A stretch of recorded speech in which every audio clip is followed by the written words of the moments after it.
Hi everybody. My hair's kind of messy right now. God, people are so right. I've lost a lot of weight. In fact, I've lost 32 pounds recently. And this hair, I got an easy haircut, cut all the dead hair off because I had blonde hair from the day I was born. In fact, it was platinum. And it started going to a very dark, ashy blonde by the time I was 16. But I wanted to keep up with my facade because it's how I saw myself. I didn't recognize myself with darker hair, especially when I started having to get my teeth pulled so that I can get new ones put in later. Is this what everybody does, you guys? They focus on the camera more, like their looks and stuff, when they're doing a video for everyone to see. I mean, for the world to see whenever they want. Everyone told me, once you do this, there's no going back. You've made yourself vulnerable. You've put yourself out there. And I'm like, when I was younger, I remember watching Real World. Is anyone young enough to remember that shit? And I was young enough to think that none of it was set up. None of it was persuaded, none of it was overly dramatic, and that it was just life. I thought that was what life was. And not only that, but I was an Ani DeFranco and Tori Amos big-time fan of both of them. So, already as it was, I was definitely drama, but in a way that, I love you, and not let's get married, but I was in love with the idea of love. Does that make sense? Hair this morning. It rained last night, and my hair is naturally curly, so. Anyway, I was in love with the idea of love. And, teenagers today, my daughter, she's going through exactly what I went through. Everything's drama, drama, drama. She goes to every dance, okay, because this is her first year of high school. And she goes to every dance, but she complains when she gets home. She even complains when she's getting ready. She won't wear the dress that I suggest her to wear. It's hard enough to get her to wear a dress alone, and when she was younger, I couldn't get her to take them off. Sometimes she'd wear 3 at a time, layered on top of each other. Anyway, I actually forget what I was talking about, why this all started. But, this is what's going on with me right now. I started my second video last night that I did. I was telling y'all, a very important thing that happened to me when I was younger, which surprised everyone that I turned into the drama queen for a while that I turned into. You know what? I think that I did that because I wanted to feel like a normal kid.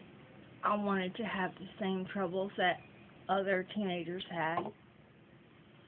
I remember telling my mom all the time, I just want to be normal, and she, for the life of her, had no idea what I meant. I told her I was okay. I mean, when I was babysitting my mom's kids, I don't even think I finished the story last night, but when I was babysitting my mom's best friend's kids in Pensacola, just to get out of Tuscaloosa for a little while, she went to work. I walked the kids to the park, and the little girl got hit by the car and died in my arms. Yes, I did say this last night. The reason why I'm going back to that story, though, is because that's the whole point of these videos, to get you to know about me. Because I did once have a novel, and it was going to be great. It really was. And who knows? I might take parts of these, show somebody, and see what they think. Because I'm going to tell you something. When I met a stranger off of the street and they asked me about my life, I'm like, where do I start? How does this happen? You know? Two people meet each other. What do they want to know about me? Sorry. I'm actually hot, so you're going to have to see what appears to be big arms for a little while and just deal with it. But anyway, I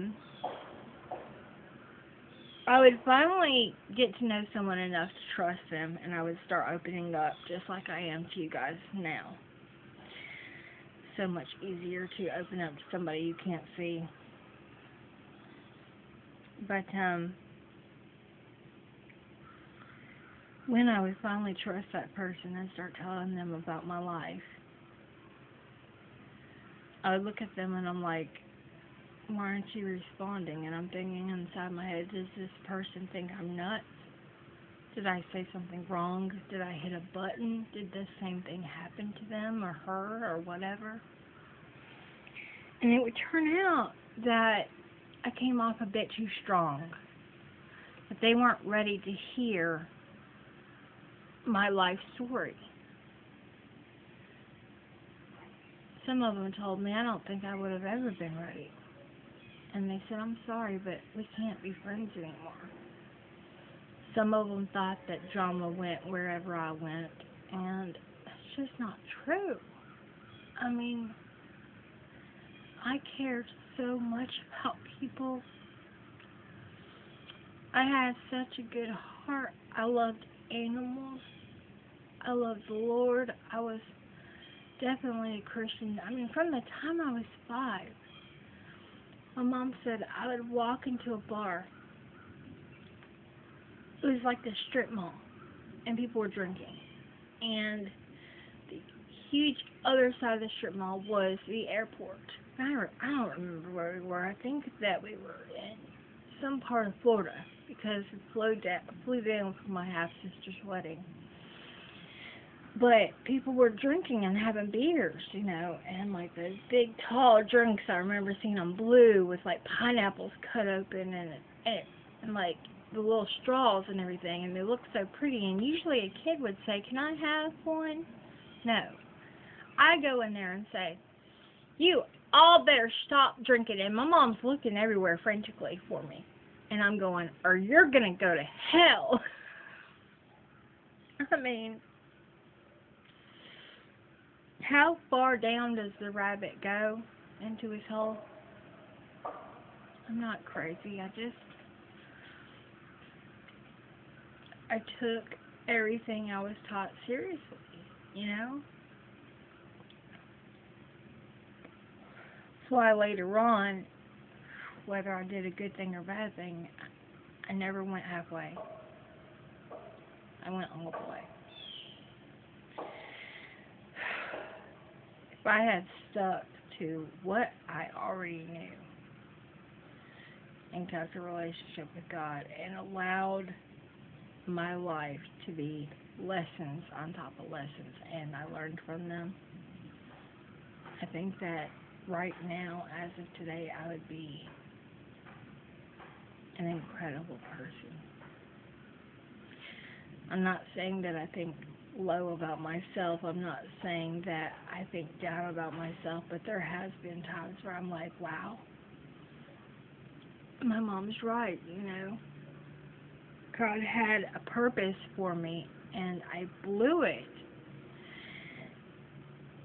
And I know the world doesn't revolve around me. I know that very much, to the point that I didn't want it to revolve around me. One thing after another kept happening, and I did not want to be the center of attention in my family at all. My brother, for a while there, mistaken me for somebody that was such a drama queen that I was turning into a pathological liar just to get attention. And then he would find out that what I said was true and feel horrible about it later. the Hallow men in my family, it takes them a lot longer to apologize, and that's if they even ever do. Stubborn, stubborn, stubborn. That's what we're known for. Everyone said I could have made a damn good attorney, but I would have fought for the wrong side, my dad said, and defended criminals, and we don't do that in this family because we're Christians and we're people of God, and the courtroom is the devil's playground. And while some of that may be true, I think I could have reached out to people. I think that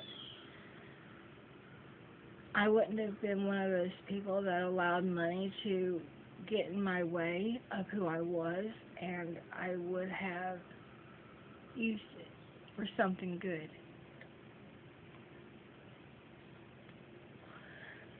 You know, since my divorce with Travis,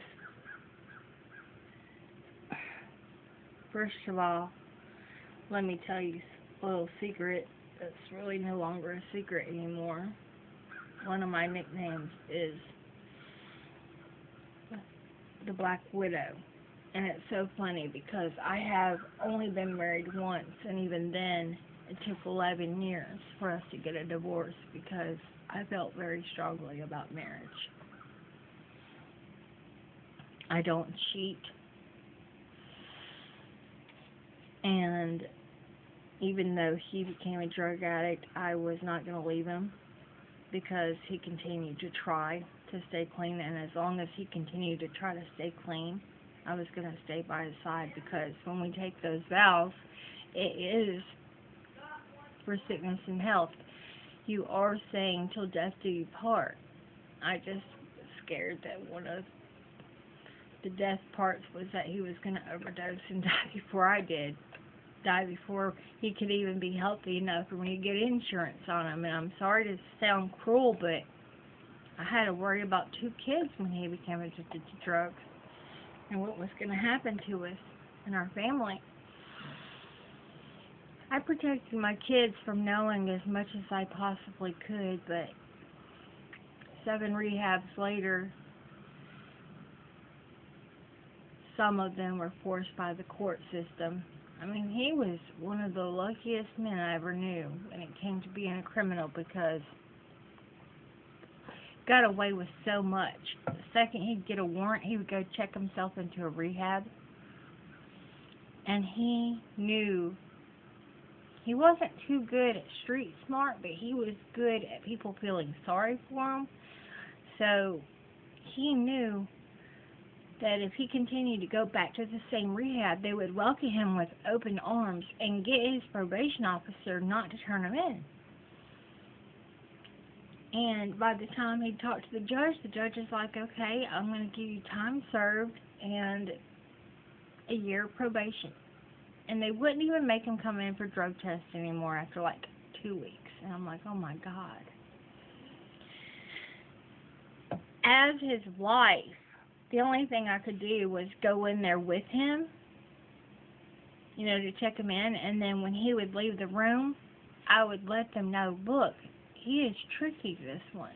You got to understand. And they're like, trust me, Chelsey, you have nothing to worry about. We have dealt with all kinds of drug addicts, and we're prepared, and we know their tricks, and we know when they're being manipulative. And I'm like, okay. Boy, were they wrong. If I had all those certificates in my hands right now, you know what I would do? I would burn them.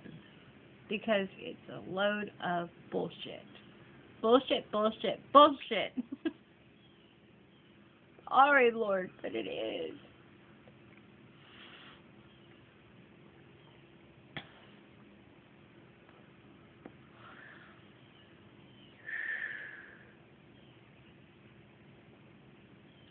My daughter is struggling with anger issues right now. She wants to meet her biological father. Now, I said I was raped when I was 11. Well, I later on had sex with my brother's best friend when I was 13, which is why I went to Florida in the first place, to get out of Tuscaloosa. My mom knew that I was being talked about a lot. Rumors even spread that I gave him some of my mom's pain medicine and raped him. I'm 13 and my brother's best friend was 18, you know? I'm like, yeah, that's what I did. This really big guy, I forced him to take pills, and then I forced him to get on top of me. Did I have a crush on him? Yes, I had a very big crush. Did I ask him to have sex with me? Yes, I did. Why did I want this to happen? Because I didn't want my first memory of having sex to be rape, and I wanted anything, to feel anything, other than having those memories going over and over in my head. So, and he said no over and over. He was like, I've always liked you, Chelsey, I'm not going to lie, since you were 10 years old. And he wasn't a dirty old man. You know, he was 16 when I was fixing to be 12, and he didn't flirt with me then. But I kind of got those stares like, you know, you're going to be a beautiful woman one day kind of thing. Girl knows. I don't care how old you are. You know when you're being looked at. But he didn't search me out. He never tried to touch me when I was little. This was not like that at all. And I know a lot of girls say that. But I didn't make up some love fantasy in my head. He would tell me, I'm sorry that you were raped, and he would hold me. And he would let me cry. But he would say, I'm not going to do this to your parents. I'm not going to do this to your brother. Your brother is my best friend. And it would ruin us forever. And it would ruin me having any chance of having you when you get older. He said, I want to do this the right way. Him and my brother went to high school at this private school together. The last school I went to before I started homeschooling. They didn't graduate together because the guy took his GED, and they stayed friends, and they came over to my brother's 16th birthday, and it's just, he wasn't the first one that I loved, because the first one that I thought I was in love with was hit by a car changing a tire when I was 13, going on 14, and he was part of my brother's group, and everybody knew that I had it for him. Believe it or not, my parents were their parents' best friends, and their oldest daughter was my best friend. Their oldest son was my brother's best friend. I guess I had a thing for my brother's best friends, huh? But it wasn't like that, you know, when you're going over there all the time, and this was a hippie family, so they had a lot of kids. He had that long, straight hair, brunette, brown eyes. At the time, you know, when we were young, he listened to like Nirvana, Smashing Pumpkins, Pink Floyd, Silverchair,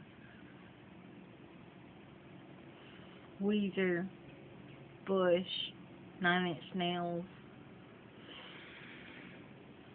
And he would teach me about music and tell me silly things like grunge isn't about how you dress, it comes from the heart.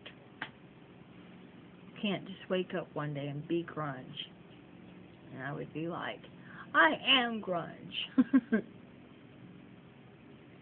I was a little girl that wanted to be accepted into his world, you know. I remember thinking, I never thought one sick thought about him. I do remember, however, I stole a t-shirt from him one day, took it home, and I slept with it because it smelled like him. Like I said, I matured fast. And I'm not trying to get gross or anything, but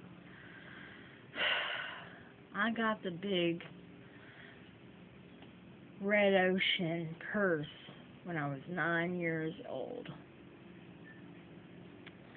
Hence the liking the boys a little too early. But anyway, he wasn't dead yet though when I had sex with my brother's other best friend. And they were all a group, and the one that I was in love with first had moved away with my best friend because, you know, they were brother and sister, and they were a family of 7 kids, and their mom and dad, they were all about make weed legal, and they had land in Jamaica, and I'm not gonna lie, they even had this marijuana field and stuff. You know, it was legal down there, so everything was set up like Swiss Family Robertson. I mean, every single room, and their water would go down these pipes like made out of bamboo and stuff, you know. It's just so cool. That's actually where they spread his ashes out. Isn't that, I mean, you know, they had this statue made of an angel with his name at the bottom of it, and they spread his ashes on the marijuana field, and then they set that statue on top of where they laid his ashes, and it's still there to this day. Well, their houses are still there to this day. Their floors in each treehouse was made out of concrete, and the younger ones knew how to use spray paint because they used to be little monsters when they were teenagers and go roaming around, and they believed in art, like real art, like actually, you know, using art and expression under bridges and things like that. They wouldn't go and put FU on a bridge. They weren't like that. They saw it as spreading little love, and so they knew how to do graffiti with spray paint. And each room had their own different colors of tie-dye, version of tie-dye on the floor. It was so cool. They were a family like I've never met before, you know, and they were the real deal. I mean, my mom was a hippie, but these people, you know, before they became Christians, you're talking about,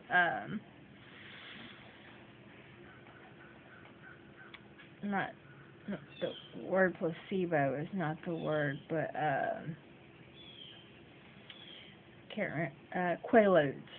Back when Quaaludes was popular, and, you know, dropping acid and all that stuff, which, you know, I did experience, and LSD, I'm not gonna lie. First time I ever did LSD, I think I was about 15. No. First time I tripped, I was 13. The first time I tried real acid, I was 15. It's hard to explain, but I was doing ecstasy when I was 13, so I would trip off of them. Anyway, back to that little girl that got hit by the car, though. I went down to Florida to escape the drama of being talked about because I slept with my brother's best friend. And what happens? 2 nights before I leave, well, the mother's at work. And remember, I'm babysitting an 8-year-old boy and his sister, who is 5. I'm not going to say last names, but I will say their first names, Josh and Christy. And all I was doing was walking them to the park. Sorry, if you can't hear me, I was walking them to the park. And that day changed my life forever. Not even when I got raped. I mean, women across the world get raped every day, and each time they get raped, it's a different experience for everyone. Everyone has their own version of how it happened, and most of the time when we tell how it happened, we have our own version. Because we don't tell what happened, we tell how we remember it. So even rape, we get over in our own way. But this was nuts. This was something that took me so long to get over. Actually, the last couple of years have been the first time that I've been truly over it, because the way it went was she got hit by a car. These boys had been hollering across the highway, and they were coming towards us, and I could tell that both of them had a weapon in their pocket. I mean, they didn't exactly try to hide it. And they were a few years older than me. You know, they were offering me a cigarette, checking out my body, my butt, and I knew that they were just messing around, but I didn't know what danger could be brought to the kids, and I didn't want them around them. But it was 4 lanes, and there was hardly any traffic yet, because I took the kids to the park about 3, but by the time we got there, I guess it was going around 4, and when I finally got these guys to kind of start splitting and leave us alone, 5 o'clock traffic starts happening. I'm not kidding. These guys, it's like Satan put them there, like dominoes. It was all set up perfectly for this to happen to me. And I'm not trying to sound selfish, but I'm the one that lived, so I had to live with it. Christy died. She went to heaven. I'm sorry. It's just, you know, they say that when crucial things happen to you, and it has something to do with someone's death, you take a part of them with you forever. And if something happened with a child and you had to do with that child's death, that you spiritually adopt that child, and in some weird way, not a sick way, but in some weird way, you feel like it was your child that died, and that's exactly what happened between me and Christy. I spiritually adopted her into my heart as if she was my own. So when I mourned for her, I was mourning for my daughter. And I didn't use the phrase daughter to be a drama queen, because I didn't tell anyone that. Actually, for years it took for me to even talk about it. I mean, you don't plan for something like this, you don't. And when you hear things like this, you don't. Especially you don't think that it's ever gonna happen to you. She let go of her brother's hand, and she just wanted to be near me. And she didn't think the boys were too dangerous, I guess. But when she ran across the street, I hear this loud thing. It was so loud. It was, at first, the last thing I remembered for a long time, because I lost my memory for 48 hours after it happened. But I remember putting my arms under her head, and the driver in this SUV turning around, and he sped away. And there was blood coming from her ears and from her nose. And they lied to me at the time and said that she was still alive, but I wasn't stupid. She died in my arms. Her brother, at 8 years old, there was this field.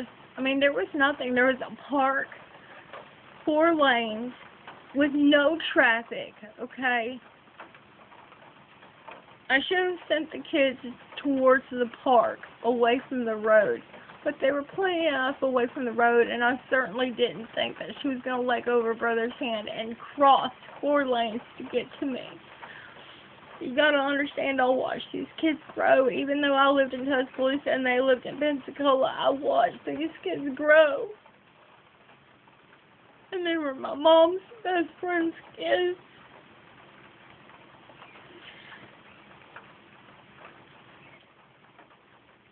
I couldn't get myself to get up. I thought somebody else was screaming, and later on I found out it was the sound of my own voice. And Josh by himself had a bang on apartment complexes. one door after another until somebody answered and dialed 911. The boys had taken off, so they weren't there to tell the cops what happened. They immediately threw me up against the car and put handcuffs on me because this was the one spot where there was no camera. So there was no witnesses. And until they found out what was going to happen, they treated me like I was a murderer. I had a ride back with the half-brother because he didn't live that far, and he was going to meet us at the park, and he was walking to the park too. So by the time they put me in the cop car with Josh, the half-brother, had made it there and said, "What the hell happened?" And I said, "Your sister got hit by a car." And I said, "I'm so sorry." But then I went into shock on the way to the hospital, and I started flipping out, and I didn't even know my own name. They put me in this room with this preacher, and I kind of had flashbacks of that.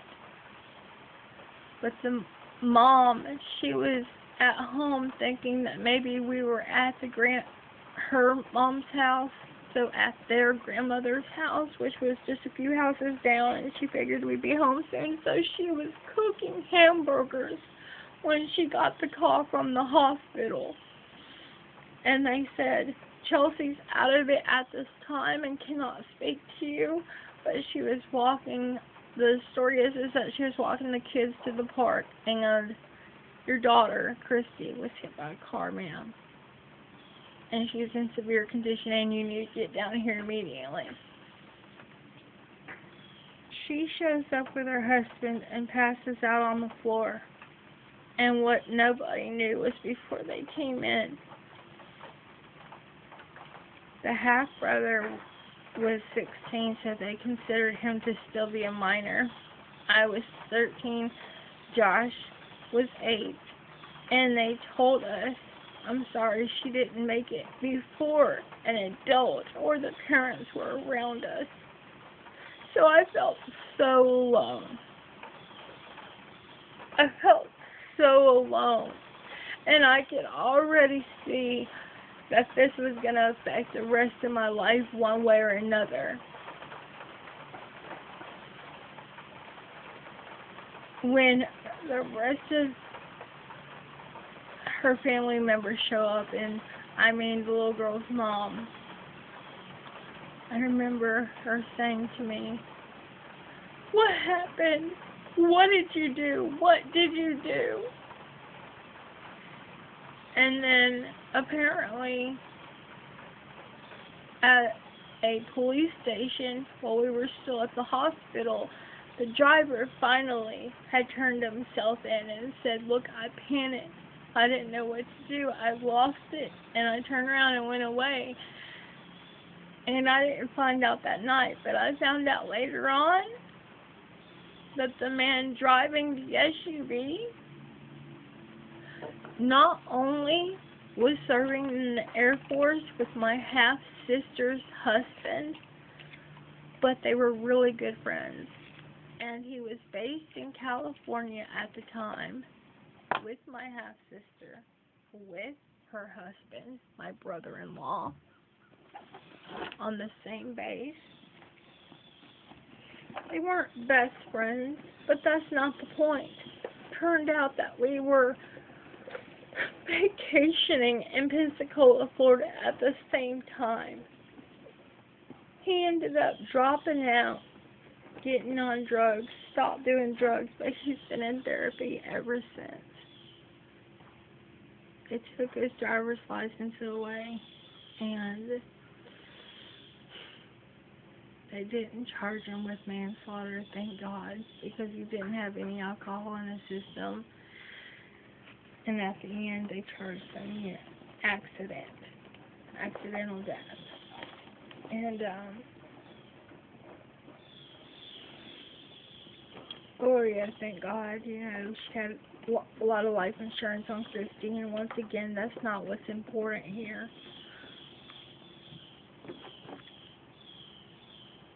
I swear it felt like Satan just put this huge thing together and caused it to happen. What are the chances? I'm from Tuscaloosa. The guy that hit her was living in California at the time and was friends with my brother-in-law. And then to be in the same town, Pensacola, not in the same state, but in the same town, city, whatever you want to call it, and then hit the little girl that I was babysitting. When really, I never really knew my half-sisters that well. I try to be a part of their lives, but they didn't hit it off real good with my father. Their mother told them a lot of stories that weren't true, and they blamed the divorce and everything on my dad. So after they turned into young adults, they really just stopped all connection with us. But you know what, though? Instead of letting me stay down there, instead of letting me go to the funeral, my parents in their minds were thinking, Chelsey wants to get out of there. She couldn't possibly want to stay down there and feel awkward. But I deserved to feel awkward. I wanted to go to the funeral. But I remember my mom's friend coming into the room while I was sitting there crying, saying, I'm so sorry. I'm so sorry. And she didn't have a single, you couldn't even tell she was human. She looked like a zombie. And she just